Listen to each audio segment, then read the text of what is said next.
Afternoon সবাইকে। তো এখন ডাইরেক্ট আমি লঞ্চেরটা দেখাচ্ছি, কেন কি ব্রেকফাস্ট আমি বানাই নাই। বর চলে যায় সকাল সকাল ডিউটিতে, তো সেজন্য সকালবেলা কিছু রান্ধাবি হয় না, কিছু খাওয়াবি হয় না, ডাইরেক্ট আমরা লঞ্চ করি। এখন বাজে দুপুর 12টা। তো এখনই বর চলে আসবে, তো মাছের তরকারি রান্না করলাম, কালকে মাছটা নিয়ে আসলো, তো 4 পিস রেখে দিছি।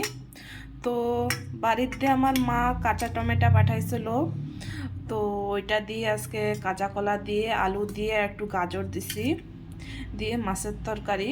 দেখে তো মস্ত দেখাচ্ছে, এখানে খাই দেখবো কেমন টেস্টি হয়েছে। তো আর রয়েছে যে বেগুন ভর্তা, টমেটো দিছি আর কাঁচা পেঁয়াজ দিছি, দিয়ে আর বেগুন বেগুন হ্যাঁ মেন তো বেগুন বেগুন পোড়ায় এটা ভর্তা টাইপের রান্না করলাম। আর একটা জিনিস রয়েছে, ওইটা রয়েছে এই যে, এটা আমার শাশুড়ি মা পাঠাইছে, কি কয় পেঁপে। এটা পেঁপে ক্রাশ করে এটা ভাজা করছি। পেঁপেটা অর্ধেক পাইকে গেছিলো, অর্ধেক কাঁচা ছিল, তো এরকম ভাজা করে খাইলে না বহুত টেস্টি লাগে। তো আজকে রান্না বান্না একটু কি বন্ধুরা।